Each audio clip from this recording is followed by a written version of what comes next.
ನಿಮ್ಮ ಸತ್ಯ ಯುನಿಲೆಟ್ ಅಲ್ಲಿ ಫುಲ್ ಮೂನ್ ಸೇಲ್ ಮೇ 31 ಒಂದಿನ ಮಾತ್ರ. ಸತ್ಯ ಯುನಿಲೆಟ್.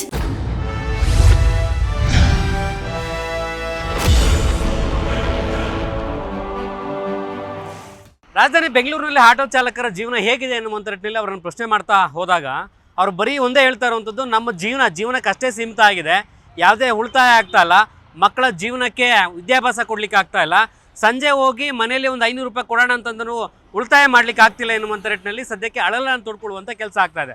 ಹಾಗಾದರೆ ಇದಕ್ಕೆಲ್ಲ ಕಾರಣ ಯಾರು? ಸರ್ಕಾರನ ಅಥವಾ ವ್ಯವಸ್ಥೆಗಳ? ಈ ಸಂಬಂಧಪಟ್ಟಾಗೆ ಬೆಂಗಳೂರಿನಲ್ಲಿರುವಂಥ ಆಟೋ ಚಾಲಕರು ಏನು ಹೇಳ್ತಾರೆ ಕೇಳ್ತಾ ಹೋಗೋಣ ಬನ್ನಿ. ಸರ್, ನಾನು ಆಟೋಗೆ ಬಂದಾಗ 82ರಲ್ಲಿ ಮಿನಿಮಮ್ 45 ಪೈಸಾ ಇತ್ತು ಸರ್. ಪೆಟ್ರೋಲ್ ಗಾಡಿ, ಫ್ರಂಟ್ ಇಂಜಿನ್ ಮೇಲೆ ಕುಂತು ಗಾಡಿ ಓಡಿಸ್ಬೇಕಾಗಿದೆ. ಇದು ಅದಕ್ಕೂ ಇದಕ್ಕೂ ಗಾಡಿಗಳು ಸ್ವಲ್ಪ ಡಿಫ್ರೆನ್ಸ್ ಚೇಂಜ್ ಆಗವೆ. ಅಂದರೆ ಇವಾಗ ಮುಂಚೆಗಿಂತ ಸಂಪಾದನೆ ಇವಾಗ ಚೆನ್ನಾಗಿದೆ, ಆದರೆ ಆ ಸಂಪಾದನೆಗೆ ಲೆವೆಲ್ ಇವಾಗಿಲ್ಲ. ಯಾಕಂದರೆ ಆವಾಗ ತುಂಬ ನೆಮ್ಮದಿ ಇತ್ತು. ನಾವು ಆ ಕಾಲದಲ್ಲಿ 10-12 ರೂಪಾಯಿ ಸಂಪಾದನೆ ಮಾಡ್ತಿದ್ವು, ತುಂಬ ನೆಮ್ಮದಿ ಇತ್ತು, ತುಂಬ ಚೆನ್ನಾಗಿತ್ತು. ಈಗ 1000 ರೂಪಾಯಿ ಸಂಪಾದನೆ ಮಾಡ್ತಾರೆ ಆಟೋದವರು.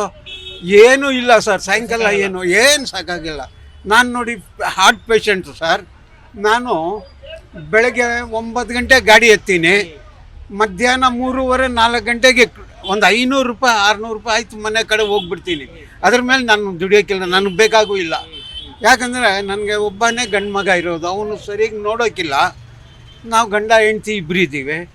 ಅದಕ್ಕೆ ನಾವೇನು ಮಾಡ್ತೀನಿ, ಇವ್ರ ಹತ್ರ ಭಿಕ್ಷೆ ಹೊತ್ತೋದು ಯಾಕೆ, ಕೇಳೋದು ಯಾಕೆ, ನನ್ನ ಕೈಯಲ್ಲಿ ಆದಷ್ಟು ಸಾಕು ಅಂತ ಒಂದು 400-500 ಸಂಪಾದನೆ ಮಾಡ್ಕೊಂಡ್ಬಿಟ್ಟು ಮನೆಗೆ ಸೀದಾ ಹೋಗ್ಬಿಡ್ತೀನಿ. ತಿಂಗಳಾಯಿತು ಅಂದರೆ 1272 ರೂಪಾಯಿ ಮಾತ್ರ ಬೇಕು, ಅದೆಲ್ಲ ಬೇಕು. ಅದಕ್ಕೆ ಯಾಕೆ ಬೇರೆಯವ್ರಿಗೆ ತೊಂದರೆ ಕೊಡಬೇಕು? ಅದಕ್ಕೆ ನಾನೇ ನನ್ನ ಕೈಯಲ್ಲಿ ಆದಷ್ಟು ನಾನು ಸಂಪಾದನೆ ಮಾಡಿಕೊಂಡು ಜೀವನ ಮಾಡಿಕೊಂಡು ಹೋಗ್ತಿದ್ದೀನಿ ಸರ್, ಅಷ್ಟೇ. ಅಂದ್ರೆ ಜೀವನ ನಡೆಯುತ್ತಾ ಸರ್ ಈಗ ಅಂತೇಳಿ? ಈಗ ಎಲ್ಲವೂ ಕೂಡ ಬೆಲೆ ಏರಿಕೆ ಎಲ್ಲವೂ ದುಬಾರಿಯಾಗಿ ಹೋಗಿದೆ ಸರ್. ಏನು ಮಾಡೋಕ್ಕೂ ಆಗಲ್ಲ ಸರ್, ಮಾಡಲೇಬೇಕು. ಇವಾಗ ನೋಡಿ, ಗಾಡಿಗೆ ಗ್ಯಾಸು 54 ರೂಪಾಯಿ ಇತ್ತು, ಈಗ 120 ರೂಪಾಯಿ, 115 ರೂಪಾಯಿ, ಒಂದೊಂದು ಬಂಕಲ್ಲಿ ಒಂದೊಂದು ರೇಟು. 80 ರೂಪಾಯಿ, 85 ರೂಪಾಯಿ ಈಗೆಲ್ಲ ಮಾಡವ್ರೆ. ಅಂದರೆ ಜಾಸ್ತಿ ಆಗೋಯ್ತು ಅಂದರೆ ಗಾಡಿ ನಿಲ್ಲಿಸ್ಬಿಟ್ರೆ ಅಲ್ಲೇ ನಿಂತಿರ್ತದೆ. ಹೆಂಗೋ ಹಾಕ್ಕೊಂಡು ಒಂದು 10 ರೂಪಾಯಿ ಪ್ಯಾಸೆಂಜರ್ ಹತ್ರ ಹೆಚ್ಚಿಗೆ ಕೇಳಬೇಕು, ಸಂತೋಷವಾಗಿ ಕೊಟ್ಟರೆ ತಗೋಬೇಕು. ಇಲ್ಲಾಂದರೆ ನಾವು ಎಷ್ಟಿದೆ ಅಷ್ಟರಲ್ಲಿ ಜೀವನ ಮಾಡ್ಕೊಂಡು ಹೋಗ್ತಾ ಇರಬೇಕು. ಅದಕ್ಕೆ ಪ್ಯಾಸೆಂಜರ್ಗೆ ತೊಂದರೆ ಕೊಡೋದಾಗಲಿ, ಅವ್ರಿಗೆ ಹಿಂಸೆ ಮಾಡೋದಾಗಲಿ ಇದೆಲ್ಲ ಮಾಡಬಾರ್ದು. ಇದು ಮಹಾಪಾಪ, ಮತ್ತು ದೇವ್ರು ಮೆಚ್ಚೋಕ್ಕಿಲ್ಲ. ಅದರಲ್ಲಿ ಭಗವಂತ ನಾವು ನಿಮಗೆ ಪ್ಯಾಸೆಂಜರ್ಗೆ ತೊಂದರೆ ತಗೊಂಡ್ರೆ ಅಲ್ಲಿ ಮುಂದೆಗಡೆ ಯಾರಾದರೂ ಇರ್ತಾರೆ, ಕಿತ್ಕೊಂಡು ಬಿಡ್ತಾರೆ. ಇಲ್ಲ ಡಾಕ್ಟ್ರು, ಇಲ್ಲ ಲಾಯರು, ಇಲ್ಲ ಪೊಲೀಸು. ಅದಕ್ಕೆ ದೇವ್ರು ಕೊಟ್ಬಿಡ್ತಾನೆ. ಅದಕ್ಕೆ ಭಗವಂತ ಎಷ್ಟು ಕೊಡ್ತಾನೆ ಅಷ್ಟೇ ಸಾಕು. ಸಂತೋಷವಾಗಿ 10-20 ರೂಪಾಯಿ ಕೊಡ್ತಾರಾ, ಕೊಡಿ ಸ್ವಾಮಿ ಅಂತ ಕೈ ಹಿಡಿಯೋದು. ಕೊಳ್ಳಿಲ್ವಾ, ದೇವ್ರು ಒಳ್ಳೇದು ಮಾಡಲಿ. ಎಷ್ಟು ಕೊಡ್ತೀರೋ ಅಷ್ಟೇ ಸಾಕು. ನಮ್ಗೆ ಮಿನಿಮಮ್ ಮೀಟ್ರ್ ಎಷ್ಟು ಅಷ್ಟೇ. ಪ್ರಶ್ನೆ ಯಜಮಾನ್ರೆ, ಯಾಕಂದ್ರೆ ನೀವು ತುಂಬಾ ದೊಡ್ಡವರು, ಪ್ರಶ್ನೆ ಮಾಡಬಾರ್ದು. ಹೇಳಿ ಮೆಜೆಸ್ಟಿಕಲ್ ಆಟೋ ಚಾಲಕರಿಗೆ ಒಂದು ಮರ್ಯಾದೆ ಇಲ್ಲ. ಅದು ಯಾಕಂದ್ರೆ ಹೇಳ್ತೀನಿ ಕೇಳಿ ಸರ್. ಇಲ್ಲಿ ಹೆಂಗಿದ್ರೆ ಅಂದರೆ ನೋಡಿ ಸರ್, ಎಂಡದ ಈಚಿಲ್ ಮರದ ಕೆಳಗಡೆ ಹೋಗ್ಬಿಟ್ಟು ಒಂದು 10 ಜನ ಹೋಗ್ತಾರೆ. ಅದರಲ್ಲಿ ಒಬ್ಬ ಒಳ್ಳೆಯವನು ಇರ್ತಾನೆ, 10 ಜನ ಎಂಡ ಕುಡಿತಾರೆ. ಒಬ್ಬ ಏನು ಮಾಡ್ತಾನೆ, ಮಜ್ಜಿಗೆ ಕುಡಿತಾ ಇರ್ತಾನೆ. ಅವನಿಗೆ ಮಜ್ಜಿಗೆ ಕುಡಿತಿದ್ದಾನೆ ಅವನು ಅಂತ ಹೇಳೋಕ್ಕಿಲ್ಲ. ಕುಡುಕ್ ನನ್ನ ಮಗ ನೋಡೋ ಎಂಡ ಕುಡ್ಕೊಂಡಿದ್ದಾನೆ ಈಚಿಲ್ ಮರದ ಕೆಳಗಡೆ ಅಂತಾನೆ. ಆ ಥರ ಪರಿಸ್ಥಿತಿ ಸರ್ ಇಲ್ಲಿ ಒಳ್ಳೆಯವ್ರಿಗೆ ಮರ್ಯಾದೆ ಇಲ್ಲ, ಒಳ್ಳೆಯವ್ರಿಗೆ ಬೆಲೆ ಇಲ್ಲ. ನೋಡಿ ಇವಾಗ ನೋಡಿ, ಇಲ್ಲಿಂದ ಈ ಮಂತ್ರಿ ಮಾಲ್ ಹೋಗ್ಬೇಕಾದ್ರೆ 150 ಕೊಡ್ತೀಯನೆಯ, 200 ರೂಪಾಯಿ ಕೊಡ್ತೀಯನೆಯ ಅಂತಾರೆ. 50 ರೂಪಾಯಿ ಕೊಟ್ಟರೆ ತೊಗೊಂಡೋಗಿ ಬಿಟ್ಬಿಟ್ಟು ಬರ್ತೀನಿ ನಾನು. ನಮ್ಮ ಕರ್ತವ್ಯ ಇದು. ಯಾಕಂದರೆ ಮೇಲೆ ಕುಂತವನೆ ನಾನು ಇವ್ರ ಹತ್ರ 100 ರೂಪಾಯಿ ತೊಗೊಂಡ್ಬಿಟ್ರೆ ಅಲ್ಲಿ ಯಾವನೋ ನಿಂತಿರ್ತಾನೆ, 200 ರೂಪಾಯಿ ಕಿತ್ಕೊಳ್ತಾನೆ ನನ್ನ ಹತ್ರ. ಇಲ್ಲ, ಸಾಯಂಕಾಲ ಹೋಗಿ ಡಾಕ್ಟ್ರಿಗೆ 200 ರೂಪಾಯಿ ಕೊಡಬೇಕಾಗ್ತದೆ, 500 ರೂಪಾಯಿ ಖರ್ಚು ಮಾಡಬೇಕಾಗ್ತದೆ. ಬೇಡ, ಭಗವಂತ ಅದು ಎಷ್ಟು ಕೊಡ್ತಾನೆ ನನಗೆ ಅಷ್ಟೇ ಸಾಕು. ನೋಡಿ ಸರ್, ನಿಮ್ಮಂತ ಆಟೋ ಚಾಲಕರು ಸಿಗೋದು ಕಡಿಮೆ ಅಂತೇಳಿ ಸರ್, ಅವರಿಗೆ ಪಾಯ ಇಲ್ಲದೆ ಬಿಲ್ಡಿಂಗ್ ಕಟ್ಟಬೇಕು ಒಂದೇ ಸಲ.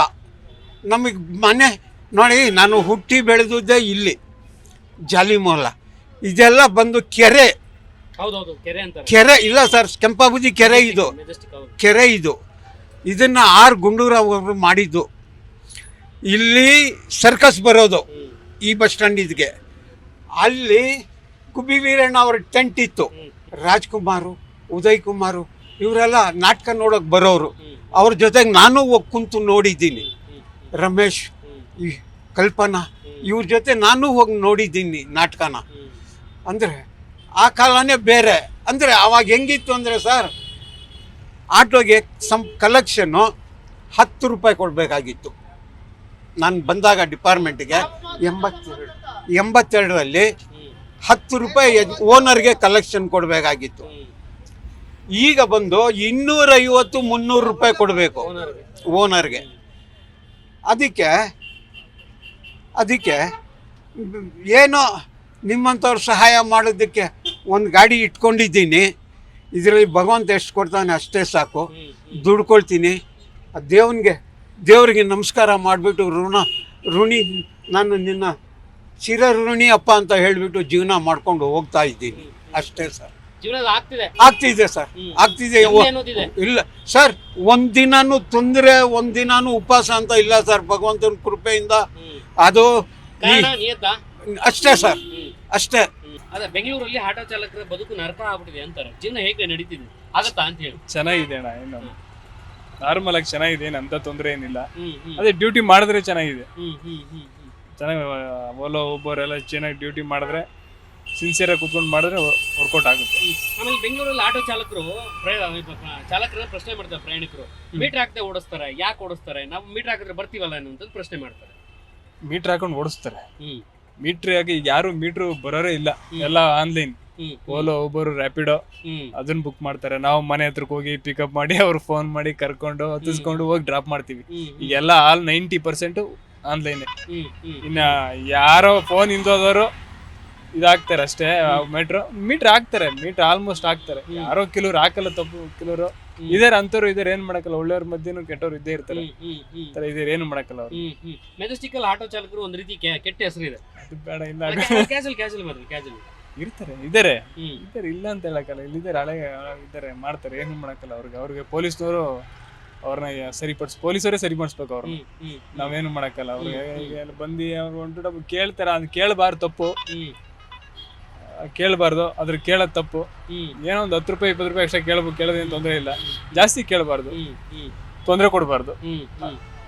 ಈಗಿನ ಜಮಾನದಲ್ಲಿ ಗ್ಯಾಸ್ ಆಗ್ಬಹುದು, ಪೆಟ್ರೋಲ್, ಇನ್ನೊಂದು ಮತ್ತೊಂದೆಲ್ಲ ಜೀವನ ಆಗತ್ತಾ ಅಂತೇಳಿ ಬಾಡಿಗೆಗಳನ್ನ ನಂಬ್ಕೊಂತ ಹೋದ್ರೆ? ಬಾಡಿಗೆಗಳೆಲ್ಲ ನಂಬ್ಕೊಂಡು ಆಗುತ್ತಣ್ಣ. ನೀನ್ ಡ್ಯೂಟಿ ಮಾಡ್ಬೇಕು, ಸಿನ್ಸಿಯರ್ ಆಗಿ ಮಾಡಿದ್ರೆ ಆಗುತ್ತೆ. ಸೋಂಬೇರಿತನದಿಂದ ಕುತ್ಕೊಂಡ್ರೆ ಆಗಲ್ಲ. ನಾವು ಕುತ್ಕೊಂಡು ಮಾಡ್ಬೇಕು, ಮಾಡಿದ್ರೆ ಡ್ಯೂಟಿ ಆಗುತ್ತೆ. ಗ್ಯಾಸ್ ಬೆಲೆ, ಅದು ಪೆಟ್ರೋಲ್ ಬೆಲೆ ಅಂತ ಹೇಳಿದಾಗ ಇಲ್ಲಿರೋ ಉತ್ಪತ್ತಿ ಮಾಡೋ ನಮ್ಮ ಕರ್ನಾಟಕದಲ್ಲಿ ಆಗೋ ಉತ್ಪತ್ತಿಗಳನ್ನೇ ರೈಸ್ ಮಾಡ್ಕೊಂಡು ಕೂತಿದ್ದಾರೆ. ಹಾಲು, ಮೊಸರು ಅವ್ರ ಮೇಲೆ. ಇನ್ನು ನಾವೆಲ್ಲಿಂದ ತರ್ಸ್ಕೊಳ್ಳೋ ಉತ್ಪತ್ತಿ ರೇಟ್ ಆಗ್ದಲೇ ಇರುತ್ತಾ? ಹಾಗೆ ಆಗುತ್ತೆ. ಅದಕ್ಕೇನು ಮಾಡಕ್ಕಲ್ಲ. ಅದು ನೀವು ಕರೆಕ್ಟಾಗಿ ಸಿನ್ಸಿಯರ್ ಆಗಿ ಕೆಲಸ ಮಾಡಿದ್ರೆ ಜೀವನ ನಡೆಯುತ್ತೆ. ಆಪ್ಗಳ ಮೂಲಕವಾಗಿ ಸರಿಯಾಗಿ ಬಾಡಿಗೆ ಕೊಡಲ್ಲ ಅಂತಾರೆ. ನಿಮ್ ನೋಡಿದ್ರೆ ಮತ್ತೆ ಬಾಡಿಗೆ ಬೀಳ್ತವೆ, ನಿಜನಾ? ಅವಾಗಿಂದ ಬೀಳ್ತಾನೆ, ಎಲ್ಲ ಮಿಸ್ ಮಾಡ್ಕೊಂತ ಇದ್ದೀನಿ. ನಾನೇ ನಿಂಗೆ ತಿರ್ಕೊಂಡು ಎಲ್ಲ ಬಾಡಿಗೆ ಬಿಡಲ್ಲ ಅಂತಾರೆ. ಬೀಳ್ತೆ, ಯಾಕೆ ಬಿಡಲ್ಲ? ಬೀಳ್ತಾವ. ಬೀಳ್ದು ಇನ್ಯಾರು ಬುಕ್ ಮಾಡ್ತಾರೆ? ಜನ ಇದ್ಮೇಲೆ ಬುಕ್ ಮಾಡೇ ಮಾಡ್ತಿರ್ತಾರೆ. ಇನ್ನೆಂತ್ರಲ್ಲಿ ಹೋಗ್ತಾರೆ ಹಿಡಿದ್ರು. ಬೀಳ್ತವೆ, ನಾವು ಹೊಡ್ಕೊಬೇಕಷ್ಟೇ. ಟಕ್ ಅಂತಕ್ಕೆ ನಮಗ್ ಬೇಕಾದವೇ ವೆಯ್ಟ್ ಮಾಡ್ತಾ ಇದೀವಿ. ಬೇಕಾದ ಎಲ್ಲಿ ಸಿಗ್ತಾವಲ್ಲ, ಎಲ್ಲಾ ಕಡೆಗೆ ಹೋಗಿದ್ರೆ ಬೀಳ್ತಾ ಇರ್ತವೆ. ಆದ್ರೆ ಏನಪ್ಪಾ ಅದು ಕಮ್ಮಿ ಆಗಿದೆ. ಯಾರು ಇದರಿಂದ ಬೈಕಿಂದ ಬಂದು ಸ್ವಲ್ಪ ಕಮ್ಮಿ ಆಗಿದೆ. ಎಲ್ಲ ಮನೆಯವರು ಪಾನೆಯವರು ಕೆಲ್ಸಕ್ಕೆ ಹೋಗ್ತಾರೆ. ಎಲ್ಲಾರ ಹೊರಗಡೆ ಕೆಲಸ ಮುಗಿಸ್ಕೊಂಡು ಅಲ್ಲೇ ಆನ್ ಮಾಡ್ಕೊಂಡು ಡ್ಯೂಟಿ ಮಾಡ್ಕೊಂಡು ಹೋಗ್ತಾರೆ. ಆನ್ ದ ವೇ ಯಾಕೆ ಹೆಂಗೆ ಸುಮ್ಮನೆ ಆಗೋದು ಅಂತ ಮನೆ ವೆಹಿಕಲ್ಗಳೇ, ಓನ್ ಯೂಸ್ ಬೈಕ್ಗಳೇ ಶುರು ಮಾಡ್ಬಿಟ್ಟಿದ್ದಾರೆ. ಅದು ಪ್ರಾಬ್ಲಮ್ ಆಗ್ತದೆ. ಅದಕ್ಕೆ ಏನೇ ಅವ್ರು ಮಾಡೋ ತೊಂದರೆ ಇಲ್ಲ, ಅವರು ಬದುಕಬೇಕು. ಅದರಲ್ಲೂ ಅದನ್ನೇ ಬದುಕೊಂಡಿದ್ದಾರೆ. ಕೆಲವರು ಇವತ್ತಿನ ಟೈಮಲ್ಲಿ ಇದ್ದಾರೆ. ಅಂಥವ್ರಿಗೆ ಒಂದು ಎಲ್ಲೋ ಬಾಲ್ಡ್ ಮಾಡಿ, ಏನು ಆಟೋಗೆ ಅಂತ ಮಾಡಿದ್ದಾರೆ ಅವ್ರಿಗೂ ಒಂದು ಎಲ್ಲೋ ಬಾಲ್ಡ್ ಮಾಡಿ ರೂಲ್ಸ್ ಮಾಡಿ ಬಿಡಿ. ಅವ್ರಿಗೂ ಸುಮ್ಮನೆ ಎಲ್ಲರೂ ಮಾಡ್ಕೊಂಡು ಹೋಗ್ತಿದ್ದಾರೆ. ಎಲ್ಲರೂ ಮಾಡ್ಕೊಂಡು ಹೋದ್ರೆ ಲಕ್ಷಾಂತರ ರೂಪಾಯಿ, 4-5 ಲಕ್ಷ ಒಟ್ಟೆ ಆಟೋ ಬಾಡಿಗೆ, 4 ಲಕ್ಷ ಆಟೋ. ಈಗೆಲ್ಲ ಇವಾಗ ಬಂಡವಾಳ ಹಾಕಿ ನಾವ್ ಹಿಂಗೆ ಕಾಯ್ಕೊಂಡೇ ಕೂತಿದ್ವಿ, ಏನು ವೇಸ್ಟ್, ಅವ್ರಿಗೆ ಲಾಸ್. ಅದಕ್ಕೋಸ್ಕರನೇ ಕಾಯ್ತಾ ಇರ್ತೀವಿ. ಬೈಕ್ ಅವ್ರು ಹಂಗಲ್ಲ, ಕೆಲಸನೂ ಮಾಡ್ಕೊಂತಾರೆ, ಮನೆ ಯೂಸ್ ಮಾಡ್ಕೊಂಡು ಎಲ್ಲ ಕೆಲಸ ಮಾಡ್ಕೊಂಡು ಒಂದು ರೋಡ್ ಅದನ್ನು ಮಾಡ್ಕೊಂಡು ಹೋಗ್ತಾರೆ. ಅಂಥದ್ದು ಬೇಡ. ಅವ್ರಿಗೂ ಒಂದು ಏನೋ ರೂಲ್ಸ್ ಮಾಡಿ ಬಿಡಿ. ಅವ್ರಿಗೂ ಟ್ಯಾಕ್ಸಿ ತರ ಬೈಕ್ ಟ್ಯಾಕ್ಸಿ ತರ ಟ್ಯಾಕ್ಸ್ ಕಟ್ಟಂಗೆ ಮಾಡಿ ಅವ್ರಿಗೂ. ಈಗ ಬೆಂಗಳೂರಲ್ಲಿ ಆಟೋ ಚಾಲಕರ ಪರಿಸ್ಥಿತಿ ಯಾರಿಗೂ ಹೇಳ್ತಿರೋದಂತ ಆಗಿದೆ. ರ್ಯಾಪಿಡೋ ಬೈಕ್ಗಳು ಇನ್ನೊಂದು ಮತ್ತೊಂದೆಲ್ಲ ಬಂದು ನಿಮ್ ಜೀವನ ಹದಗೆಟ್ಟಾಗಿದೆ ಅಂತ. ಹೌದು ಬಟ್ ಹೇಗಿದೆ ಅಂತ ಹೇಳಿ ಈಗ ಬಟ್ ಅದು ಹೇಗಿದೆ ಅಂತಂದ್ರೆ ಜೀವನ ಮಾಡಕ್ಕೆ ಎಷ್ಟು ಬೇಕು ಅಷ್ಟು ಮಾತ್ರ ನೋಡ್ಕೊಳಕ್ಕೂ ಆಗ್ತಾ ಇಲ್ವಾ. ಗಾಡಿ EMI ಕಟ್ಟಕ್ಕಾಯ್ತಿಲ್ಲ, ಮನೆ ಕಮಿಟ್ಮೆಂಟ್ ಅನ್ನೋದೆಲ್ಲ ಹೆಗಲ ಮೇಲೆ ಬರ್ತದೆ, ಎಲ್ಲಿಗಂತ ಹೋಗ್ಬೇಕು ಅಂತ ಗೊತ್ತಾಗಲ್ಲ. ಇವಾಗ ರ್ಯಾಪಿಡೋ ಬೈಕ್ ಟ್ಯಾಕ್ಸಿ ಓಪನ್ ಮಾಡಿಬಿಟ್ರು, ಅವ್ರಿಗೆ ಸುಮಾರು ದಾರಿ ಇದ್ದಾವೆ. ಏನೋ ಒಂದು ಪೋರ್ಟರ್ ಮಾಡ್ಕೋಬೋದು, ಒಂದು ಸ್ವಿಗ್ಗಿ ಝೊಮ್ಯಾಟೊ ಮಾಡ್ಬೋದು, ಎಷ್ಟೋ ಇದ್ದಾವೆ ಆ ಥರ ಅಂತಂದ್ಬಿಟ್ಟು ಇವಾಗ ಆಟೋ ಚಾಲಕರಿಗೆ ಆಟೋ ಒಂದು ಬಿಟ್ರೆ ಯಾವುದೂ ಇಲ್ಲ. ಇನ್ನು ಇವಾಗ ಅದ್ರ ಅಷ್ಟೇ ಗತಿ. ಇವಾಗ ಇನ್ನೊಂದು ಏನಂತಂದ್ರೆ ಇವಾಗ ಅದು ರ್ಯಾಪಿಡೋದಲ್ಲೇನು ಇದು ಪಾರ್ಸಲ್ ಡ್ಯೂಟಿ ಅಂತ ಬಿದ್ರು, ಅದಕ್ಕೆ ಗುಡ್ಸ್ ಗಾಡಿಯವ್ರಿಗೆ ಅದೇ ಬೀಳುತ್ತೆ, ಏಟ್ ಬೀಳುತ್ತೆ ಅವ್ರಿಗೂ. ನಾವೇನು ಅಂತ ಮಾಡ್ಬೇಕು? ಕೈ ಬಾಡಿಗೆ ಕರೆದ್ರೆ ಕೈ ಬಾಡಿಗೆ ಬರಲ್ಲ, ಬುಕ್ಕಿಂಗು ಅಂತಾರೆ. ನಾವ್ ಎಲ್ಲಿಗೆ ಹೋಗ್ಬೇಕು ಅನ್ನೋದು ಗೊತ್ತಾಗಲ್ಲ. ಹಾ, ಏನ್ ಮಾಡ್ಬೇಕು ಅನ್ನೋದು ಇವಾಗ ಬೈಕ್ ಟ್ಯಾಕ್ಸಿ ನಿಲ್ಸಿದ್ರೆ ನಮ್ಗೊಂಥರ ಉಪಯೋಗ ಅಲ್ಲ. ನೀವು ಹೋರಾಟ ಮಾಡಿದ್ರಿ ಬೈಕ್ ಟ್ಯಾಕ್ಸಿ ನಿಲ್ಲಿಸಬೇಕು ಅಂತ ಅಂದ್ಬಿಟ್ಟು, ಸ್ಪಂದನೆ ಮಾಡಲಿಲ್ಲ ಸರ್ಕಾರ. ಹೈಕೋರ್ಟೇ ಆದೇಶ ಕೊಟ್ಬಿಡ್ತು, ಮಾಡ್ಲಿ ಬಿಡಿ ಅವರು ಅಂತ. ಅವರು ಮಾಡ್ಲಿ ಅಂತಂದ್ರೆ ಇವಾಗ ನಾವು ಇವಾಗ ಇದಕ್ಕೆ ಪಾರ್ಸಲ್ ಡ್ಯೂಟಿಗೆ ಮಾಡೋಣ ಅಂತ ಅಂದ್ಬಿಟ್ಟು ಅವ್ರು ಬಿಡಲ್ವಲ್ಲ. ನಾವೆಲ್ಗೂ ಹೋಗ್ಬೇಕು ಗೊತ್ತಾಗ್ತಾನೆ ಇಲ್ಲ. ಇದಕ್ಕೇನಾದ್ರೂ ಒಂದು ಪರಿಹಾರ ಕೊಟ್ರೆ ನಮ್ಗೆ ಸ್ವಲ್ಪ ಉಪಯೋಗ ಆಗುತ್ತೆ. ಇಲ್ಲ ಅಂತಂದ್ರೆ ನಾವ್ ಇದೇ ಆಟೋ ಎಲ್ಲ ಮಾರಾಕೊಂಡು ನಾವು ಯಾವ್ದಾರ ಒಂದು 3 ಕಾಸ್ಕೋ 6 ಕಾಸ್ಕೋ ಕೆಲ್ಸಕ್ಕೆ ಹೋಗ್ಬೇಕಾಗುತ್ತೆ. ಏನ್ ಮಾಡ್ಬೇಕು? ಎಲ್ಲಾನು ಇವಾಗ ನಾವು ಇಷ್ಟು ದಿನ ಡ್ರೈವಿಂಗ್ ಫೀಲ್ಡಲ್ಲಿ ಇದ್ವಿ, ಏಕ್ದಮ್ ಸಡನ್ ಕೆಲ್ಸಕ್ಕೆ ಹುಡುಕಬೇಕು ಅಂತಂದ್ರೆ ಎಲ್ಲಿ ಸಿಗುತ್ತೆ? ಎಲ್ಲಿಗೆ ಹೋಗ್ಬೇಕು ನಾವು? ಅದೇ ಬೆಂಗಳೂರಿಗೆ ಮಾತ್ರ ಇವಾಗ ದೊಡ್ಡ IT-BT ಕಂಪ್ನಿಗಳವ್ರಿಗೆ ಮಾತ್ರ ಬೆಂಗಳೂರು, ಆಟೋ ಚಾಲಕರಿಗೆ ಬೆಂಗಳೂರು ಇಲ್ವಾ? ಏನ್ ಮಾಡ್ಬೇಕು ಅನ್ನೋದು ಗೊತ್ತಿಲ್ಲ. ಆಟೋ ಅಂತಂದ್ರೆ ಬೆಂಗಳೂರಲ್ಲಿ ತುಂಬಾ ಫೇಮಸ್ ಇತ್ತು. ಇವಾಗ ಆಟೋ ಅಂತಂದ್ರೆ ಬೇಡ ಅಂತಾರೆ. ಏನ್ ಮಾಡ್ಬೇಕು? ಇದಕ್ಕೆಲ್ಲ ಪ್ರಯಾಣಿಕರು ಕೆಲವರು ಪ್ರಶ್ನೆ ಮಾಡ್ತಾರೆ, ಆಟೋ ಚಾಲಕರು ಮೀಟರ್ ಹಾಕಿದ್ರೆ ಅವ್ರಿಗೆ ಯಾಕಿಂತ ಗತಿ ಬರ್ತಿತ್ತು ಅಂತ ಹೇಳಿ. ಯಾಕೆ ಮೀಟರ್ ಹಾಕಲ್ಲ ಸರ್? ಯಾಕೆ ಮೀಟರ್ ಹಾಕಲ್ಲ? ಅವ್ರು ಮೀಟರ್ ಹಾಕತ್ತಾರ, ಅವ್ರು ಬಂದ್ರೆ ನಾವು ಮೀಟರ್ ಹಾಕಕ್ಕಾಗಲ್ವಾ? ಅವ್ರು ಕೇಳಿದಾಗ ಮೀಟರ್ ಹಾಕ್ತಿವಿ ಅಂತಂದ್ಮೇಲೆ ಬರಲ್ಲ. ಈಗ ಆಲ್ಮೋಸ್ಟ್ ಸುಮಾರು ಒಂದು 15 ಡೇಸ್ ಮೇಲೆ ಇದ್ದು ಬರೀ ಆ್ಯಪ್ ಮೇಲೆ ಹೋಗ್ತಾ ಇದಾರೆ. ಎಲ್ಲಿಗೆ ನಾವು ಬಾಡಿಗೆ ಹುಡುಕೊಂಡು ಇವಾಗ ಎಲ್ಲೋ ಹೋಗಿರ್ತೀವಿ, ಅಲ್ಲಿ ಬಾಡಿಗೆ ಸಿಗ್ತಾವ ಇಲ್ಲೋ ಗೊತ್ತಿಲ್ಲ, 10-15 ಕಿಲೋಮೀಟರ್ ಖಾಲಿ ಹೋಗ್ತೀವಿ. ಎಲ್ಲಿಗೆ ಹೋಗ್ಬೇಕು? ಹಿಂಗೆಲ್ಲ ಇದ್ದಾಗ ನಾವ್ ಹೆಂಗ್ ಹೋಗ್ಬೇಕು? ಅದಕ್ಕೆ ಈ ಬೈಕ್ ಟ್ಯಾಕ್ಸಿ ನಿಲ್ಸಿದ್ರೆ ನಮ್ಗೆ ಒಳ್ಳೇದು ಅಂತ ನಮ್ಮ ಅನಿಸಿಕೆ. ಓಕೆ, ಈಗ ದುಡಿಮೆ ಆಗ್ತಿದ್ಯಾ? ಸಂಸಾರ ನಡ್ಸಕ್ಕಾಗತ್ತಾ? ಅದೇ ಸಂಸಾರ ನಡ್ಸಕ್ಕಾಗುತ್ತೆ, ಕೂಡಿಕಕ್ಕಾಗಲ್ವೇ? ಮಕ್ಳು ಮರಿಗೆಲ್ಲ ಅಂತ ಅವಾಗ ನಮ್ಮ ಮಕ್ಳು ಮರಿ ಕೇಳ್ತಾರೆ, ನೀನ್ ಏನ್ ಮಾಡಿದ್ದೆ ಹೋಗಪ್ಪ, ನಿನ್ ಗಾಡಿ ಖರ್ಚು ನೀನ್ ಮಾಡ್ಕೊಂಡಿದ್ಯಾ, ನನ್ಗೇನು ಕುಡಿಕಿಲ್ಲ ನೀವು ಅಂತ ಅಂದ್ಬಿಟ್ಟು ಹೆಂಡ್ತಿ ಒಂದ್ ಕಡೆಗೆ ಹೋಗ್ತಾಳೆ, ಮಕ್ಳೊಂದ್ ಕಡೆಗೆ ಹೋಗ್ತಾರೆ. ಅಲ್ಲಿ ನಮ್ ಸಂಸಾರ ಹಾಳಾಗೋಯ್ತಲ್ವಾ? ಏನ್ ಮಾಡ್ಬೇಕು ಈಗ? ಇದಕ್ಕೆಲ್ಲ ಬೆಂಗಳೂರಲ್ಲಿ ಆಟೋ ಚಾಲಕರ ಜೀವನ ಬರ್ಬಾದೆ ಅಷ್ಟೇ. ಬರ್ಬಾದೆ ಅಂತ ಇದನ್ನ ಎಲ್ಲಿ ಸರ್? ಅದ್ ಯಾರು ಸರ್ ಕರೀಲಿ ಸರ್? ಯಾರು ಸರ್ ಹೇಳ್ತಾರೆ ಅಷ್ಟು ಉಳಿಸ್ತಾರೆ? ಸರ್ ನಾನು ಹೇಳ್ತೀನಿ ಬಾಯಿ ಮಾತಲ್ಲಿ, ನಾನು ಇವತ್ತು 3,000 ಉಳಿಸ್ತೀನಿ ಅಂತೀನಿ. ಅದಾಗುತ್ತಾ? ಅದಾಗಲ್ಲ. ಅದ್ ಜೀವನದ ಮೇಲೆ ಹೆಂಗೆ ಅಂತಂದ್ರೆ ಒಂದಿನ ಬಂದು ಆಟೋ ಫೀಲ್ಡ್ಗೆ ಇಳಿದ್ಬಿಟ್ಟು ದುಡಿಮೆ ಮಾಡೋದಲ್ಲ, ಲೈಫ್ ಲಾಂಗ್ ನೀವು ದುಡಿಮೆ ಮಾಡಿದ್ರೆ ತಾನೇ ಗೊತ್ತಾಗೋದು ಲೈಫ್ ಹೆಂಗಿದೆ ಆಟೋ ಫೀಲ್ಡ್ ಅಂತ ಅಂದ್ಬಿಟ್ಟು. ಇದಕ್ಕೆಲ್ಲ ಏನ್ ಮಾಡ್ಬೇಕು ಈಗ? ಇವಾಗ ಅವ್ರನ್ನ ನಾವು ಕ್ವಶನ್ ಹಾಕಕ್ ಹೋದ್ರೆ ಅವ್ರು ಮಾಡ್ಲಿ ಅಂತ ಅವರು ಅಂತಾರೆ. ಮತ್ತೆ ನಿಮ್ಮ ಯೂನಿಯನ್ಗಳೆಲ್ಲ ಏನ್ ಮಾಡ್ತೇವೆ ಅಂತ ಹೇಳಿ ನೂರಾರು ಯೂನಿಯನ್ ಕಟ್ಕೊಂಡಿದ್ದಾರೆ, ಪರವಾಗಿ ಧ್ವನಿ ಎತ್ತಿಲ್ಲ ಅಂತಂದ್ರೆ? ಧ್ವನಿ ಎತ್ತಿಲ್ಲ ಅಂದ್ರೆ ಅವ್ರಿಗೆ ನೋಡಿ ಸರ್, ನಾವೆಲ್ಲ ಹೇಳಕ್ಕಾಗುತ್ತೆ ಈಗ? ಅದೆಲ್ಲ ನಾವು ಮುಂದೆ ಬಿದ್ದು ಹೇಳಕ್ ಹೋದ್ರೆ ನಮ್ಮನ್ನ ಏನೋ ಅಂತಾರೆ. ಖಂಡಿತ ಮಾತಾಡೋನೇ ತಪ್ಪು. ಈಗ ಧ್ವನಿ ಎತ್ತೋನೇ ತಪ್ಪು, ಅಲ್ಲಿ ಸಿಕ್ಕಾಕೊಳ್ಳೋದು. ಇವಾಗ ಮುಂದೆ ಕಳಿಸ್ಬಿಟ್ಟು ಹಿಂದೆ ದೊಣ್ಣೆ ತಗೊಂತಾರೆ. ಖಂಡಿತ ಅದು ಯಾವಾಗ ನಿಲ್ಲುತ್ತೆ ಆವಾಗಲೇ ಯಾವ್ದೋ ಒಂದು ಮನುಷ್ಯ ಉದ್ಧಾರ ಬೇಕು. ಮತ್ತೆ ಎಲ್ಲ ನಮ್ ತರನೇ ಇರ್ಬೇಕು ಅಂತಂದ್ರೆ ಗೌರ್ಮೆಂಟ್ ಚೇಂಜ್ ಆಗ್ಬೇಕು. ಗೌರ್ಮೆಂಟ್ ಚೇಂಜ್ ಆಗುತ್ತಾ? ಗೌರ್ಮೆಂಟ್ ಅಲ್ಲಿರೋ ಪದ್ಧತಿಗಳು ಅಷ್ಟೇ. ಕೆಲವರು ಹೇಳ್ತಾರೆ ಬೆಂಗಳೂರಲ್ಲಿ ಆಟೋ ಚಾಲಕನ 2,500 ಉಳಿಸ್ತೀನಿ, 3,000 ಉಳಿಸ್ತೀನಿ. ಅದಾಗ್ತಾ ಇದೆಯಾ? ಜೀವನ ಹೇಗಿದೆ ಅಂತ ಹೇಳಿ ಎಲ್ಲ ಸುಳ್ಳು ಹೇಳ್ತಾರೆ ಸರ್. ಮಾತಿಗೋಸ್ಕರ ಬೇರೆಯವರು ಹಂಗೆ ಸುಳ್ಳು ಹೇಳಿ ಆಟೋದವ್ರು ಜಾಸ್ತಿ ಆಗ್ಬಿಟ್ರು. ಈಗ ಬೇರೆಯವರು ಏನ್ ಅನ್ಕೊಂತಾರೆ, ಈಗ 2,000-3,000 ದುಡಿದ್ರೆ ನಾನು ಏನೋ ಸಂಘದಲ್ಲೋ ಸಾಲನೋ ಮಾಡಿ ತಗೊಂತಾರೆ, ಬಂದು ಆಮೇಲೆ ಅವರು ಬರ್ಬೋದಾಗ್ತಾರೆ. 1,000 ರೂಪಾಯಿ ದುಡಿಯೋದೇ ಕಷ್ಟ. ಹೊಟ್ಟೆ ಜೀವನಕ್ಕೋಸ್ಕರ ಆಗ್ತದೆ ಹೊರತು ಮಕ್ಳಿಗೆ ವಿದ್ಯಾಭ್ಯಾಸಕ್ಕೆ ಕೂಡಿಕಕ್ಕೆ ಮುಂದೆ ಒಂದು ಏನೋ ಅನುಕೂಲಕ್ಕಂತೂ ಮಾಡಕ್ ಆಗೋದಿಲ್ಲ. ಹೊಟ್ಟೆಗೊಂದು ಅನುಕೂಲ ಉಂಟು, ಹೊಟ್ಟೆ ಪಡೆಗಷ್ಟು ಮಾಡ್ಬೋದಷ್ಟೇ. ಹೊಟ್ಟೆ ಪಡೆಗೋಷ್ಟು ಹೆಂಡ್ರು ಮಕ್ಕಳು ಹೊಟ್ಟೆ ಪಡೆಗೋಷ್ಟು ಆಟೋ ಓಡಿಸ್ಬೇಕಾಗ್ತದ. ಬೆಳಿಗ್ಗೆ 6-7 ಗಂಟೆಗೆ ಬಂದ್ರೆ ಸಾಯಂಕಾಲ 9-10 ಗಂಟೆ ತನಕ ಓಡಿಸಿದ್ರು ಗಾಡಿ 1,500 ರೂಪಾಯಿ ಹೊಡೆದ್ರೆ ಜಾಸ್ತಿ. ಅದರಲ್ಲಿ 350 ರೂಪಾಯಿ ಕಲೆಕ್ಷನ್, 400-500 ರೂಪಾಯಿ ಗ್ಯಾಸು, 200-300 ರೂಪಾಯಿ ಖರ್ಚು. 200-300-400 ರೂಪಾಯಿ ದುಡಿದ್ರೆ ಸುಸ್ತು, ಉಳಿಯೋದೇ ಅಷ್ಟು. ಎಲ್ಲ ಸುಳ್ಳು ಹೇಳ್ತಾರೆ. ಅದು ಯಾವನೋ ಒಬ್ಬ ಹೊಡೆದಿರ್ಬಹುದು, ಒಬ್ಬ ಹೊಡೆದ ಅಂದ್ರೆ ಎಲ್ಲರಿಗೂ 10 ಜನ ಕೇಳ್ತಾರೆ, ಹೊಡೆದಿರ್ತಾರೆ ಅಷ್ಟೇ. ದಿನ ಸಿಗೋದಿಲ್ಲ. ದಿನ ಒಬ್ಬಟ್ಟು ಊಟನೇ ಮಾಡ್ತೀವಿ ಅಂದ್ರೂ ಆಗೋದಿಲ್ಲ, ದಿನ ಬಿರಿಯಾನಿನೇ ತಿಂತೀವಿ ಅಂದ್ರೂ ಆಗಲ್ಲ. ಅದ್ಯಾವುದೋ ವರ್ಷಕ್ಕೊಂದ್ಸಲಿ ಅಷ್ಟೇ ರುಚಿ. ಅದು ಸುಳ್ಳು ಹೇಳ್ತಾರೆ ಅಷ್ಟೇ. ಹಿಂಗೆ ಇರ್ಬೇಕಷ್ಟೇ. ಹೌದು ಸರ್, ಏನೋ ದುಡಿಮೆ ಏನೂ ಇಲ್ಲ.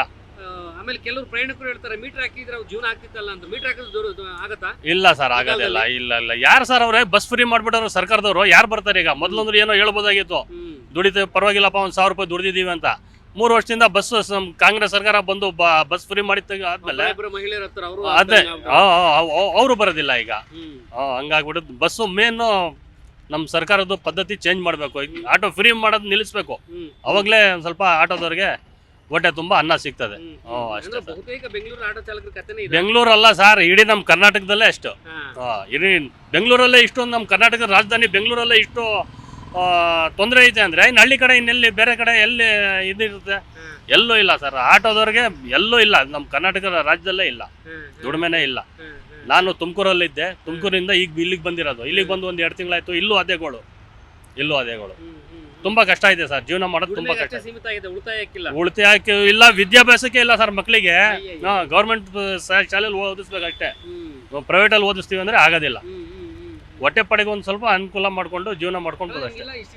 ಕಷ್ಟ ಆಗ್ತಿದೆ ಅಂತಂದಾಗ ನಿಮ್ಮದೇ ಆದ 100 ಯೂನಿಯನ್ಗಳಿದಾವಲ್ಲ, ಯಾರು ಯೂನಿಯನ್ ಯಾರು ಅವ್ರು ಮುಂದಕ್ಕೆ ಬರ್ತಾನೆ ಅಂತ ಅವ್ನ ಕಾಲು ಎಳಿತಾರೆ, ಅವರು ಮುಂದೆ ಬರ್ತಾರೆ ಅಂತ ಅವ್ರ ಕಾಲು ಎಳಿತಾರೆ. ಎಲ್ಲ ಕಾಲು ಎಳಿಯೋದೇ ಕಾಲ ಇದು, ಅಂತವ್ರಿಗೆ ಕಾಲ. ಯಾರು ಮುಂದೆ ಬರೋದಿಲ್ಲ, ಯಾರು ಬರಲ್ಲ. ನಮಗೆ ನಾವೇ ನಿಂತ್ಕೋಬೇಕು. ನಮಗೆ ಇನ್ನೆಲ್ಲಿ ನಿಂತ್ಕೊಳಕಾಗ್ತದೆ? ಇಲ್ಲಿ ತಗೊಂಡೋಗಿ ದುಡ್ಕೊಂಡೋಗಿ ಹೆಂಡ್ರ ಮಕ್ಳಿಗೆ ದುಡ್ದು ಹಾಕಕ್ಕೆ ಹೌದು ನಿಜ. ಅದರಲ್ಲಿ ತುಂಬಾ ಕಷ್ಟ ಇದೆ ಸರ್. ಈಗ ಆಟೋ ಡ್ರೈವರ್ ತುಂಬಾ ಕಷ್ಟ ಇದೆ. ಏನು ಬಿಸ್ನೆಸ್ ಅಂತೂ ನಡೀತಾ ಇಲ್ಲ, ಕಷ್ಟ ಇದೆ. ಏನು ಕೇಳಿದ್ರು ಅದೇ ಬೇಜಾರು ಮಾಡ್ಕೊಂತಾರೆ. ಗ್ಯಾಸ್ ರೇಟ್ ಜಾಸ್ತಿ ಮಾಡಿದ್ದಾರೆ. ಇನ್ನೇನಂದ್ರೆ ಕೇಳಿದ್ರೆ ಬೇಜಾರು ಮಾಡ್ಕೊತಾರೆ ಪ್ಯಾಸೆಂಜರ್ಗಳು. ಇವಾಗ ಏನಾದ್ರು ಹೇಳಿದ್ರೆ ಪೊಲೀಸ್ ಅವರು ಹೇಳ್ತಾರೆ ನಮ್ಗೆ ನಾವು ಜಾಸ್ತಿ ಕೇಳ್ತಾ ಇದೀವಿ ಅಂತ. ಏನಂದ್ರೆ ಬಹಳ ಕಷ್ಟ. ಇರೋರು ಕೇಳ್ತಾರೆ ಸರ್, ಕೇಳೋರು ಕೇಳ್ತಾರೆ. ಆಟೋ ಡ್ರೈವರ್ ಹಂಗೂ ಇದ್ದಾರೆ. ಏನಂದ್ರೆ ಎಲ್ಲಾರು ಆ ಥರ ಇಲ್ಲ ಅಲ್ಲ, ಕೇಳೋರು ಇದ್ದಾರೆ. ಇವಾಗ ಮೀಟ್ರಿಗೂ ಹೋಯ್ತೀವಿ, ಓಲಾ ಉಬರು ಹೊಡಿತೀವಿ ನಾವು. ಮಿಕ್ಕಿದ್ ಕೇಳೋರು ಇದಾರಲ್ಲ, 5 ಜನ ಒಂದೇ ತರ ಇದಾರ. ಅದಂತೂ ಕರೆಕ್ಟ್. ಏನ್ ಮಾಡ್ತೀರಾ? ಒಟ್ಟಿನಲ್ಲಿ ಕಷ್ಟ ಇದೆ ಸರ್, ಬಹಳ ಕಷ್ಟ ಇದೆ ಜೀವನ. ಏನಂದ್ರೆ ಎಷ್ಟು ಮಾಡಿದ್ರು ಬೆಳಗ್ಗೆಯಿಂದ ಸಾಯಂಕಾಲ ತನಕ ದುಡಿದ್ರು ಒಂದು 500 ರೂಪಾಯಿ ಸಂಪಾದನೆ ಮಾಡ್ಬೋದು ಅಷ್ಟೇ. 600 ಮೊದಲ ತರ ಏನ್ ಮಾಡೋದು? ಮಕ್ಕಳಿಗೆ ನೋಡ್ಬೇಕಲ್ಲ. ಇವಾಗ ಅದಕ್ಕೆ ನೋಡಿ ನಾಷ್ಟ ಮಾಡಿದ್ರ ಅಂತ ಕೇಳಿದ್ರು, ಇನ್ನೂ ನಾಷ್ಟ ಮಾಡಿಲ್ಲ. ನಾಷ್ಟ ಇವಾಗ ಹೋಗ್ಬಿಟ್ಟು ಮಾಡ್ಬೇಕು. ಏನ್ ಮಾಡೋದು? ಬಿಸ್ನೆಸ್ ಇಲ್ಲಲ್ಲ ಸರ್. ನೋಡಿ ನಿಂತ್ಕೊಂಡಿದೀವಿ, ಆನಲ್ಲಿ ಇದೆ, ಏನ್ ಬಿಸ್ನೆಸ್ ಇಲ್ಲ. ಇದ್ರೆ ನಾವೇ ಹೇಳ್ತೀವಲ್ವಾ ಅಷ್ಟೇ, ಇನ್ನೇನು ಸರ್. ಕಡಿಮೆ ಕಿತ್ಕೊಂಡ್ರದು ಅವರೇ, ಬೈಕ್ನವರೇ ಕಿತ್ಕೊಂಡ್ರದು. ಯಾಕಂದರೆ ಅದು ಅವರು ವೈಟ್ ಅಂದರೆ ಓನ್ ಯೂಸ್ಡ್ ವೆಹಿಕಲ್ಗಳನ್ನ ತಗೊಂಬಂದು ಮಾಡ್ತಾರೆ. ಎಲ್ಲರೂ ದುಡಿಬೇಕು, ದುಡಿಯೋದಕ್ಕೋಸ್ಕರನೇ ಇರೋದು, ಅದು ನಿಜ. ಆದರೆ ನಮ್ಮ ದುಡಿಮೆ ಕಿತ್ಕೊಂಡು ಅವ್ರು ತಿಂತಾ ಇದ್ದಾರೆ. ಹೌದು, ನಾವು ಅಲ್ಲ ಸರ್ಕಾರದಿಂದ ಇದು ನಾವು ಟ್ಯಾಕ್ಸ್ ಕಟ್ತೀವಿ, ಇನ್ನೊಂದು ಮತ್ತೊಂದು ಪ್ರತಿಯೊಂದು ಮಾಡ್ತೀವಿ. ಆದರೆ ಇವಾಗ ವೈಟ್ ಬೋರ್ಡ್ 2 ವೀಲರಲ್ಲಿ ಮಾಡ್ತಾರೆ. ಅವರು ಕೋರ್ಟ್ ಕಾನೂನು, ಇದು ಕಾನೂನೇ ಇದೆ ಏನಂತ, ಕಮರ್ಷಿಯಲ್ ವೆಹಿಕಲಲ್ಲಿ ಮಾತ್ರ ಮಾಡಬೇಕು ಅಂತ. ಆದರೆ ಅದನ್ನೆಲ್ಲ ಬಿಟ್ಟು ಮಾಡ್ತಾರೆ. ಇದರಲ್ಲಿ ಓಲಾ, ರ್ಯಾಪಿಡೋ, ಊಬರ್ ಎಲ್ಲ ಓಡಿಸೋ ಬೈಕ್ಗಳು ಯಾವುದೋ ಒಂದು ಎಲ್ಲೋ ಬೋರ್ಡ್ ಇದ್ದರೆ, ಕಮರ್ಷಿಯಲ್ ವೆಹಿಕಲ್ ಇದ್ದರೆ 1 ಲಕ್ಷ ವೈಟ್ ಬೋರ್ಡ್ ಇರುತ್ತೆ. ಹಂಗಾಗಿ ನಮ್ಗೆ ಅನ್ಯಾಯ ಆಗಿದೆ, ಅದಂತೂ ಸತ್ಯ. ವಿಧಿ ಇಲ್ಲ, ಮಾಡಲೇಬೇಕು.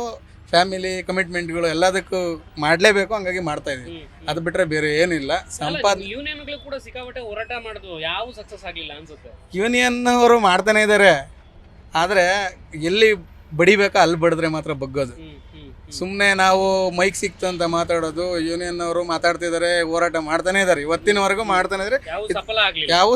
ಯಾವುದು ಇದಾಗಿಲ್ಲ, ವರ್ಕೌಟ್ ಆಗಿಲ್ಲ ಅವು. ಸುಮ್ಮನೆ ನಾನು ಹೇಳೋದೇನೆಂದರೆ ಒಂದೇ, ಎಲ್ಲಿ ಬಡಿಬೇಕೋ ಅಲ್ಲಿ ಬಡೀರಿ, ಆಗುತ್ತೆ. ಅದು ಬಿಟ್ಟು ನಾವು ಸುಮ್ಮನೆ ನಾನು ಹೋರಾಟ ಮಾಡ್ತೀನಿ ಅಂದ್ರೆ ಆಗಲ್ಲ. ಎಲ್ಲರೂ ಕೈ ಜೋಡಿಸ್ಬೇಕು, ಎಲ್ಲರೂ ಮಾಡಿದ್ರೆ ಮಾತ್ರನೇ ಅದಾಗೋದು. ನಾನು ಬೈಕ್ ಅವ್ರನ್ನ ಮಾಡಬೇಡಿ ಅಂತ ಹೇಳಲ್ಲ. ಎಲ್ಲೋ ಬೋರ್ಡ್ ಹಾಕೊಂಡು ಕಮರ್ಷಿಯಲ್ ವೆಹಿಕಲ್ ತಗೊಂಡು ನೀವು ಮಾಡಿ, ಯಾಕಂದ್ರೆ ನೀವು ದುಡಿಮೆ ಮಾಡಬೇಕು. ಈ ಥರ ನೀವು ದುಡಿಮೆ ಮಾಡಬೇಕು, ನೀವು ಸಂಸಾರ, ಫ್ಯಾಮಿಲಿ, ತಂದೆ ತಾಯಿ ಎಲ್ಲರನ್ನೂ ಸಾಕ್ಬೇಕು, ನಾವು ಸಾಕ್ಬೇಕು. ಆದರೆ ನಮ್ಮನ್ನ ಕಿತ್ಕೊಂಬೇಡಿ ಅನ್ನೋದಷ್ಟೇ ನನ್ನ ಬೇಡಿಕೆ. ಅದೇ ರೀತಿ ಸರ್ಕಾರದವರು ನಮ್ಮ ಬಗ್ಗೆ ಗಮನ ಕೊಟ್ಟು ಇದೇನು ಈಗೆಲ್ಲ ನಡೀತಾ ಇದೆಯಲ್ಲ ಅಕ್ರಮಗಳು, ಅವನ್ನೆಲ್ಲ ನಿಲ್ಲಿಸಿ ಆಟೋದವ್ರಿಗೊಂದು ದಾರಿ ಮಾರ್ಗ ಮಾಡಿದ್ರೆ ಆಟೋದವ್ರ ಜೀವನನೂ ನಡೀತಿದೆ, ಸರ್ಕಾರನೂ ಸುಭಿಕ್ಷವಾಗಿರುತ್ತೆ, ಎಲ್ಲನೂ ಚೆನ್ನಾಗಿರುತ್ತೆ. ಇವರು ನಾವು ಹೋಗಿ ಯಾವ್ದಾದ್ರು ಒಂದು ಮನವಿ ಪತ್ರ ಕೊಟ್ಟಾಗ ಮಾತ್ರ ಒಂದು ಪ್ರೆಸ್ ಮೀಟ್ ಮಾಡಿ ಇಲ್ಲ ನಾವು ಹಂಗೆ ಮಾಡ್ತೀವಿ ಹಿಂಗೆ ಮಾಡ್ತೀವಿ ಅಂತ ಹೇಳ್ತಾರೆ. ಬಟ್ ಅದೇನು ವರ್ಕೌಟ್ ಆಗ್ತಾ ಇಲ್ಲ. ಅದು ಭಾಳ ಬೇಜಾರದ ಸಂಗತಿ ಅಷ್ಟೇ, ಭಾಳ ಬೇಜಾರ. ಯೂನಿಯನ್ಗಳಲ್ಲಿರೋ ಅಧ್ಯಕ್ಷತನ ವಹಿಸಿದವರೆಲ್ಲ ಒಂದ್ ರೀತಿ ರಾಜರ ರೀತಿಯೇ ಕಾಣ್ಕೊಳ್ತಾರೆ. ಅವ್ರ ಆಟೋ ಚಾಲಕರ ಅಲ್ವಾ ಅಥವಾ ನಿಮ್ಮ ಪರ ಹೋರಾಟ ಮಾಡಕ್ ಬಂದಿರೋರ ಅಂತ? ಸರ್, ಅವರು ಆಟೋ ಚಾಲಕರೇ, ನಮ್ಮ ಪರ ಹೋರಾಟ ಮಾಡಂತನೂ ಇದ್ದಾರೆ, ಆಟೋ ಚಾಲಕರು ಇದ್ದಾರೆ. ಎಷ್ಟೋ ಯೂನಿಯನ್ ಅವರು ಇವತ್ತಿನ ಅಧ್ಯಕ್ಷರು ಉಪಾಧ್ಯಕ್ಷರುಗಳೆಲ್ಲನ ಆಟೋ ಓಡಿಸ್ತಾನೆ ಇದ್ದಾರೆ ಈಗ್ಲೂ. ಯಾಕೆ ಏನು ಮಾಡೋಕ್ಕಾಗ್ತಿಲ್ಲ ಅಂತ ಅದು ಅವ್ರಿಗೆ ಗೊತ್ತಿರಬೇಕು, ಬಿಟ್ರೆ ನಮ್ಮಂತ ಮಾಮೂಲಿ ಆಟೋ ಚಾಲಕರಿಗೆ ಏನು ಗೊತ್ತಾಗಲ್ಲ. ಯಾಕೆ ಏನು ಮಾಡೋಕ್ಕಾಗ್ತಿಲ್ಲ ಅಂತ ಅವ್ರಿಗೆ ಗೊತ್ತಿರಬೇಕು. ಅದು ಗೊತ್ತಿರುತ್ತೆ, ಆದ್ರೆ ಅವ್ರು ಬಾಯ್ ಬಿಡಲ್ಲ ಅಷ್ಟೇ. ಏನು ಈಗ ಮೆಜೆಸ್ಟಿಕ್ ಅಲ್ಲೇ ಒಬ್ಬ ಆಟೋ ಚಾಲಕ ಹೇಳ್ತಾರೆ, ನನಗೆ 1,500 ಉಳಿಯುತ್ತೆ, 2,000 ಉಳಿಯುತ್ತೆ ಅಂತ ಹೇಳಿ. ಸರ್, ಸುಳ್ಳು ಹೇಳಿಕೆ ಬರಲ್ಲ ನನಗೆ. ನಾನು ಬೆಳಗಿನ ಸಂಜೆವರೆಗೂ ದುಡಿತೀನಿ. 1,500 ಉಳಿಯುತ್ತೆ, 2,000 ಉಳಿಯುತ್ತೆ ಅನ್ನೋದೆಲ್ಲ ಸುಳ್ಳು. ನನ್ನ ಅನಿಸಿಕೆ ಹೇಳ್ತೀನಿ. ಇದಕ್ಕೆ ನನ್ನ ಗಾಡಿಗೆ ಕಲೆಕ್ಷನ್ ಕೊಡಬೇಕು, ಅದು ಬಿಟ್ಟರೆ ಗ್ಯಾಸ್ ಹಾಕ್ಸ್ಬೇಕು, ಎಲ್ಲ ಊಟ ತಿಂಡಿ ಹೊರಗಡೆ ಮಾಡ್ಬೇಕು. ಯಾಕಂದರೆ ಬೆಳಗ್ಗೆ ಬಂದರೆ ಸಂಜೆವರೆಗೂ ಮನೆಗೆ ಹೋಗೋಕ್ಕಾಗಲ್ಲ. ಹೋದರೆ ಮತ್ತೆ 2 ಅವರ್ ವೇಸ್ಟ್ ಆಗುತ್ತೆ ಮನೆಗೆ ಹೋದರೆ. ಎಲ್ಲ ಕಾಲದ ನಮ್ಗಳೇ ಒಂದು 700-800 ರೂಪಾಯಿ, ಅಷ್ಟು ಬಿಟ್ಟರೆ ಇಲ್ಲ. ಯಾಕಂದರೆ ಗಾಡಿಗೆಲ್ಲ ನಾವು ನೋಡಲೇಬೇಕಾಗುತ್ತೆ. ಸುಮ್ಮನೆ ಗಾಡಿ ಇದೆ ಅಂತ ಹೇಳ್ಬಿಟ್ಟು ಗ್ಯಾಸು ಪೆಟ್ರೋಲ್ ಹಾಕೊಂಡು ಓಡಿಸೋದು ಅದೆಲ್ಲ ಏನಿಲ್ಲ. ಎಲ್ಲದಕ್ಕೂ ಇದಕ್ಕೂ ಖರ್ಚಿಡಬೇಕು, ಓನರ್ಗಳಿಗೆ ಕಾಸು ಕೊಡಬೇಕು, ಕಷ್ಟ ಇದೆ. ಬಟ್ ಎಲ್ಲರೂ ಸರ್ಕಾರದವರು ಗಮನ ಹರಿಸಿದ್ರೆ ಎಲ್ಲನೂ ಆಗುತ್ತೆ ಸರ್. ಹೋರಾಟ ಮಾಡೋದು, ಮನವಿ ಪತ್ರ ಕೊಡೋದು ಇವೆಲ್ಲ ಮಾಡ್ತಾನೆ ಇದ್ದಾರೆ ಎಲ್ಲರೂ. ನಮ್ಮವರೆಲ್ಲ, ನಮ್ಮ ಎಲ್ಲ ಯೂನಿಯನ್ನವರು, ಸಂಘಟನೆಯವರೆಲ್ಲರೂ ಮಾಡ್ತಾನೆ ಇದ್ದಾರೆ. ಬಟ್ ಮಾಡೋ ಜಾಗದಲ್ಲಿ ಮಾಡಬೇಕು. ಅವರಿಗೆ ಕರೆಕ್ಟಾಗಿ ಮಾಹಿತಿ ತಿಳಿಸ್ಬೇಕು, ಏನಾಗ್ತಿದೆ ಏನಿಲ್ಲ ಅಂತಲೇ ಹೇಳಿದ್ರೆ ಎಲ್ಲನೂ ಕರೆಕ್ಟ್ ಆಗುತ್ತೆ. ಮಾಡೋದು ಅವ್ರಿಗೆ ಬಿಟ್ಟಿದ್ದು. ಯಾಕಂದರೆ ಸರ್ಕಾರದವರ ನಿರ್ಧಾರದ ಮೇಲೆ ಎಲ್ಲನೂ ನಡೆಯೋದು. ನನ್ನಂಥವನೊಬ್ಬನಿಂದ ಏನೂ ನಡೆಯಲ್ಲ. ನಮ್ಮಂತ ಎಲ್ಲರೂ ಕೈ ಜೋಡಿಸಿದ್ರೆ ಒಂದು ಒಳ್ಳೇದಾಗುತ್ತೆ ಎಲ್ರಿಗೂ. ಈ ಸುಮ್ಮನೆ ಏನೇನೋ ಮಾತಾಡ್ಕೊಂಡೋದ್ರೆ ಎಲ್ಲ ಒಳ್ಳೇದಾಗಲ್ಲ. ಅದನ್ನ ಬೇರೆ ಥರ ಬೆಂಗಳೂರಲ್ಲಿ ಆಟೋ ಚಾಲಕರ ಜೀವನ ಹೆಂಗೆ ಅಂದರೆ, ಈ ಅಡ್ಡಗೋಡೆ ಮೇಲೆ ದೀಪ ಇಟ್ಟಂಗಿದೆ. ಹತ್ಲಾಗೂ ಅರ್ಧ ಬೆಳಕು, ಇತ್ಲಾಗೂ ಅರ್ಧ ಬೆಳಕು ಅನ್ನಂಗೆ. ಆ ಜೀವನ ಅದೇ ಥರ ಇರೋದು, ಅರ್ಧ ಕತ್ಲು ಅರ್ಧ ಬೆಳಕು, ಆ ಥರದಲ್ಲಿ ನಡ್ಕೊಂಡು ಹೋಗ್ತಾ ಇದೆ ಅಷ್ಟೇ. ಈ ಸ್ಥಿತಿಲಿ ಇವಾಗ ನಡೀತಾ ಇದೆ ಅಷ್ಟೇ. ಅವತ್ತಿಂದ ಅದೇ ನಮ್ಮ ಹಳ್ಳಿ ಕಡೆ ಒಂದು ಗಾದೆ ಹೇಳ್ತಾರೆ, ಹೆಣ್ಣಿಗೂ ಬತ್ತಿಗೂ ನ್ಯಾರ ಅಂತ. ಅಷ್ಟಕ್ಕೆ ನಡೀತಾ ಐತೆ, ಅಷ್ಟು ಬಿಟ್ರೆ ಬೇರೆ ಏನಿಲ್ಲ. ಸಂಪಾದನೆ ಮಾಡ್ತೀವಿ, ಅದೇ ನಮ್ಮ ಕಮಿಟ್ಮೆಂಟ್ಗಳಿಗೆ ನಡೀತಾ ಐತೆ, ಬಿಟ್ರೆ ಉಳಿತಾಯ ಮಾಡ್ಲಿಕ್ಕಂತೂ ಆಗ್ತಾ ಇಲ್ಲ. ಯಾಕಂದ್ರೆ ಯಾವ ಗಾಡಿ ತಗೊಂಡ್ರು ಇದಕ್ಕೂ ಟ್ಯಾಕ್ಸ್ ಕಟ್ಟಬೇಕು ಸರ್, ಲೋನ್ ಕಟ್ಟಬೇಕು, ಗ್ಯಾಸ್ ಹಾಕಿಸ್ಬೇಕು, ಪ್ರತಿಯೊಂದು ಇದೆ. ಮನೆ ನೋಡಬೇಕು, ಮನೆಗೆ ಏನು ಬೇಕು ಅಗತ್ಯ ವಸ್ತುಗಳನ್ನೆಲ್ಲ ತಂದು ಕೊಡಲೇಬೇಕಲ್ಲ. ಈ ಎಲ್ಲನೂ ಕೊಟ್ಟು ಹೊರಗಡೆ ನಾವು ದುಡ್ಕೊಂಡು ತಿಂದು ಮತ್ತೆ ಇಲ್ಲೂ ನಾವು ತಿಂದು ಬದುಕಬೇಕು. ನಾನು ಹೇಳೋದಿಷ್ಟೇ, ಸರ್ಕಾರಕ್ಕೆ ನನ್ನ ಕಡೆಯಿಂದ ಏನಂದರೆ ಮನವಿ, ನಮ್ಮ ಬಗ್ಗೆನೂ ಒಂದು ಸ್ವಲ್ಪ ಕರುಣೆ ಇರಲಿ, ಕಠೋರವಾಗಿ ನಡೆಸ್ಕೊಂಬೇಡ್ರಿ ಅಂತ ಅಷ್ಟೇ ಹೇಳೋದು. ಅಲ್ಲ, ಗ್ಯಾರಂಟಿಗಳಲ್ಲಿ ಮುಳುಗಿದೆ ಅನ್ಕೋತೀನಿ ಸರ್ಕಾರ. ಗ್ಯಾರಂಟಿಗಳಲ್ಲಿ ಮುಳುಗಿದೆ ಅಂತ ಹೇಳ್ಬಿಟ್ಟು ನಾವೇನು ಕೇಳಿರಲಿಲ್ಲ ಗ್ಯಾರಂಟಿ ಕೊಡಿ ಅಂತ. ಏನು ಮಾಡ್ತೀರಂದ್ರೆ ನನ್ನ ಹೆಂಡ್ತಿ ಕೊಡ್ತಾ ಇದ್ರೆ ನಂದು ಕಿತ್ಕೊಂತ ಇದ್ದೀರ, ಅಷ್ಟಾಗ್ತಾ ಇದೆ. ಅದು ಕಣ್ಣಿಗೆ ಕಾಣಿಸ್ತಾ ಇದೆ. ನಾನೇನು ಅದು ಗ್ಯಾರಂಟಿ ಕೊಡಬೇಡಿ ಅಂತ ಹೇಳಲ್ಲ. ಒಂದ್ ಕಡೆ ಹೋಗಿ ಕೊಟ್ಟಿದ್ದೀರಾ ಗ್ಯಾರಂಟಿ, ಅದನ್ನು ಕರೆಕ್ಟಾಗಿ ನಡೆಸ್ಕೊಂಡು ಹೋಗಿ ಒಂದು. ಆಮೇಲೆ ನೀವು ಗ್ಯಾರಂಟಿ ಕೊಡ್ತೀವಿ ಅಂತ ಹೇಳ್ಬಿಟ್ಟು ಬಿಟ್ಟಿದ್ರೆ, ಇವಾಗ ನನ್ನೂರಲ್ಲಿ, ನಮ್ಮದು ಆ ಕಡೆ ತುಮಕೂರು ಸೈಡ್, ಅಲ್ಲಿಂದ ಸ್ಕೂಲಿಗೆ ಹೋಗ್ಲಿಕ್ಕೆ ಒಂದೇ ಬಸ್ ಇರೋದು ಮಕ್ಕಳಿಗೆ, ಕಾಲೇಜ್ಗೆ ಸ್ಕೂಲ್ಗೆ ಹೋಗ್ಲಿಕ್ಕೆ. ಆ ಒಂದು ಬಸ್ 8 ಗಂಟೆಗೆ ಬರುತ್ತೆ. ಅದು ಒಂದು ದಿವಸ ಲೇಟಾಗಿ ಬಂತು ಅಂದರೆ ಅವ್ರಿಗೆಲ್ಲರಿಗೂ ತೊಂದರೆ. ಒಂದು ದಿವಸ ಬರಲಿಲ್ಲ ಅಂದರೆ ಅವ್ರ ಸ್ಕೂಲೇ ಇಲ್ಲ ಅವ್ರಿಗೆ. ಗ್ಯಾರಂಟಿ ಕೊಟ್ಟಿದ್ರೆ ಅಟ್ಲೀಸ್ಟ್ ಮಕ್ಕಳಿಗಾದ್ರೂ ಒಂದು ಕರೆಕ್ಟ್ ಟೈಮ್ಗೆ ಸ್ಕೂಲ್ ಬಸ್ಗಳು ಅವೆಲ್ಲ ಮಾಡಬೇಕು. ಈಗ ನಮ್ಮದು ಗಡಿನಾಡು ಬರುತ್ತೆ, ಅಂದರೆ ಆ ಸೈಡ್ ಲಾಸ್ಟ್ ಊರುಗಳೆಲ್ಲ ನಮ್ಮ ತುಮಕೂರು ಡಿಸ್ಟಿಕ್ ಬಾರ್ಡ್ರ್ಗಳು, ಅಲ್ಲೆಲ್ಲ ಬಸ್ಗಳೇ ಇಲ್ಲ ಸರ್. ಬೇಕಿಲ್ಲ ಟೈಮಲ್ಲಿ, ಮಧ್ಯಾಹ್ನ ಟೈಮಲ್ಲಿ ಅರ್ಧ ಗಂಟೆಗೆ ಒಂದು ಎರ್ನಾಯಿ ಓಡಾಡ್ದಂಗೆ ಓಡಾಡ್ತಿರ್ತವೆ, ಖಾಲಿ ಇರುತ್ತೆ ಅವಾಗ. ಇಲ್ಲ ಒಂದೇ ಇರೋದು. ಎಲ್ಲದು ನಡಿಬೇಕು, ಎಲ್ಲನೂ ನೋಡಬೇಕು. ಯಾಕಂದರೆ ಒಂದು ಮನೇಲಿ 6 ಜನ ಇದ್ದಾರೆ ಅಂದರೆ 6 ಜನನೂ ಸಮಾಧಾನ ಮಾಡೋಕ್ಕಾಗಲ್ಲ, ಅದು ನಂಗೆ ಗೊತ್ತಿರೋ ವಿಚಾರ. ಆದರೆ ತಕ್ಕ ಮಟ್ಟಿಗಾದರೂ ಸಮಾಧಾನ ಮಾಡ್ಬೋದು. ಅಷ್ಟೊಂದು ಮಾಡಿದ್ರೆ ಸರ್ಕಾರ ಸಾಕಾಗುತ್ತೆ.